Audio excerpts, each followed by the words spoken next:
অনেক দিন ধরেই বিরিয়ানি খেতে ইচ্ছা করেছিল, তো সেই জন্যে আর কি যেই ভাবা সেই কাজ। তো আজকে আমি ঘরেই তৈরি করে ফেললাম বিরিয়ানি। তো তোমরা দেখতে পাচ্ছ, তো চলো এখানে রেসিপিটা আমি তোমাদের সাথে শেয়ার করি। তো এখানে দেখতেই পাচ্ছ আমি 3.5 কাপ মটন এখানে চাল নিয়ে নিয়েছি। তোমরা যেমন পারবে তেমন নেবে। তো চলো চালটাকে ভালো করে আমি এখন ধুয়ে নিই। তো এখানে চালটাকে ধুয়ে আমি বসিয়ে দেবো। তো 5 মিনিটের জন্য চালটাকে আমি সিদ্ধ করতে দেবো। আর তারপরে কড়াই দিয়ে দিয়েছিলাম পরিমাণ মতন রিফাইন অয়েল, 2টো ছোটো এলাচ, 2টো লবঙ্গ, 2টো দালচিনি। তো তারপরে এটাকে একটু হালকা তেলে ফ্রাই করতে করতে ওদিকে দেখতে পাচ্ছ আমি ডিমটাও বসিয়ে দিয়েছি। তো তারপরে এখানে কুচিয়ে রাখা পেঁয়াজগুলো দিয়ে দেবো। তো এখানে পেঁয়াজটাকে আমি ভাজতে দিয়ে ওখানে যে জলটা আমি বসিয়েছিলাম ভাতের জন্য, তো সেই জলটার মধ্যে আমি দিয়ে দেবো এলাচ, লবঙ্গ আর দালচিনি। উপর দিয়ে একটু ছড়িয়ে দেবো রিফাইন অয়েল, কারণ যেহেতু ভাতটা আমার একটা একটা সরু সরু হবে, তো দেখতেই পাচ্ছ গায়ে গায়ে লেগে যাবে না। তো সেই জন্য আর কি তোমরা দিতেও পারো নাও পারো, অপশনাল, দিলে বেশি ভালো হয়। তো চলো ওটাকে 5 মিনিটের মতন ফুটতে দিই। তারপরে এখানে পেঁয়াজটাকে আমি একটু হালকা লাল লাল করে লো টু মিডিয়াম রেখে ভেজে নেবো। তো ওটা ততক্ষণ হোক, ততক্ষণ আমি ডিমটাকে ছাড়িয়ে নিই।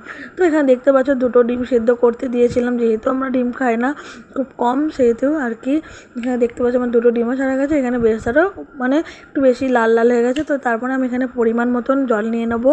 তো আমি এখানে 2.5 গ্লাস মতন জল নিয়েছিলাম। তো দেখতে পাচ্ছ তার উপরে আমি এখানে দিয়ে দেবো হচ্ছে 2 চামচ আদা বাটা, 2 চামচ রসুন বাটা। তো দিয়ে তারপরে হালকা করে নেড়ে নেবো। তারপর দেখতেই পাচ্ছ এখানে দিয়ে দেবো হচ্ছে 1 টিস্পুন হলুদ গুঁড়া, 1 teaspoon Kashmiri mix, 1 teaspoon red chilli powder, 1 teaspoon জিরা গুঁড়া। তো এখানে দেখতে পাচ্ছি বেরেস্তাটা আমার একটু বেশি লাল লাল হয়ে গেছে বলে এখানে জিনিসটা একটু কালো কালো লাগছে, তো সেটা কোনো ব্যাপার না। তো চলো কেটে ধুয়ে রাখা আলুটাকেও আমি উপর থেকে দিয়ে দেবো। দেওয়ার পরে দিয়ে 5 মিনিটের মতন এখানে ফোটাবো।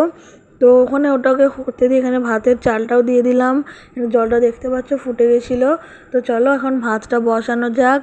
বসিয়ে এদিকে আমি একটু মানে তো এখানে আমি দেখতে পাচ্ছ এখানে গোলাপ জল, কেওড়া জল, মিঠা আতর আর ফুড কালার দিয়ে আমি এখানে একটা ভালো মিক্সড তৈরি করে নিয়েছি। তো তোমরা এখানে ফুড কালারের বদলে কেশরও দিতে পারো। তো আমি এখানে কেশরটা ব্যবহার করিনি, তো ওটা অপশনাল। তো তারপরে এখানে গোলাপ জলটা আমি একটু কমই দিয়েছি, কারণ গোলাপ জলটা আমাদের কেউ অতটা পছন্দ করে না। তারপরে এখানে দিয়ে দেবো পরিমাণ মতো নুন আর পরিমাণ মতন চিনি। তো তারপরে দেখতে পাচ্ছি এখানে আমার ভাতের চালটা খুব সুন্দরভাবে সিদ্ধ হয়ে গেছে। তো এখানে গ্যাসের ফ্লেমটা আমি অফ করে দিয়ে 5 মিনিট, আরও 5 মিনিট আমি হতে দেবো। তো দেখতে পাচ্ছ 5 মিনিট পর আমি ভাতের চালটা এখানে ফ্যানটা ঝরিয়ে নেবো। তো দেখতে পাচ্ছ কি সুন্দর আমার ভাত একটা একটা হয়েছে, না গায়ে লেগে আছে না কিছু, খুবই সুন্দর সেদ্ধ হয়েছে। তো এটা আমার শেয়ার করা হয়নি। তো দেখতে পাচ্ছ কি সুন্দরভাবে হয়েছে। তো চলো এখানে ভাতটা একটু ঝরঝর করে নিই। তারপরে এখানে উপর থেকে আমি 5 মিনিট পর ঢাকনা সরিয়ে দিয়ে দিলাম হচ্ছে পরিমাণ মতন গরম মশলা। তো গরম মশলা দিয়ে আরও 5 মিনিট ফুটিয়ে আমি এখানে ডিমটা আর আলুটা তুলে নেবো।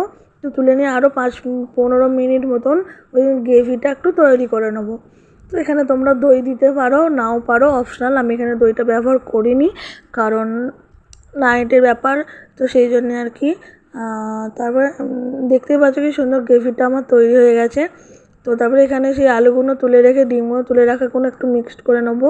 মিক্সড করে নিয়ে যেখানে আমি লেয়ারটা সাজাবো সেই জায়গাটাতে আমি এখানে ঢেলে নিয়েছি। এখানে চালটাকে দিয়ে মানে ভাতটাকে দিয়ে ওপর দিয়ে লেয়ারটা সাজিয়ে নেবো। তো ভাতটাকে ওপর দিয়ে ছড়িয়ে বেরেস্তা ছড়িয়ে এখানে আমি বিরিয়ানির মশলাটা দেবো। তো বিরিয়ানি মশলাটা আমি বাড়িতেই তৈরি করেছি। তো তারপরে দেখতেই পাচ্ছ আবার ওপর দিয়ে ভাতটা ছড়িয়ে দেবো। তোমরা এখানে 3 থাকও করতে পারো, তো আমি এখানে 2 থাক দিয়েছি। তো দিয়ে ওপর থেকে যে এটা তৈরি করে রেখেছিলাম দুধ দিয়ে মিঠা আতর দিয়ে যেটা তৈরি করেছিলাম, তো সেটা আমি এখানে দিয়ে দেবো। তো দিয়ে দেওয়ার পর আমি ওপর থেকে আর একটু বিরিয়ানি মশলা ছড়িয়ে দেবো। তো তারপরে 5 মিনিটের জন্য গ্যাসে লো ফ্লেমে বসিয়ে রাখবো। তো এখানে দেখতেই পাচ্ছ আমার বিরিয়ানিটা খুব সুন্দর একটা স্মেল বেরিয়েছে, খুব সুন্দর হয়েছে।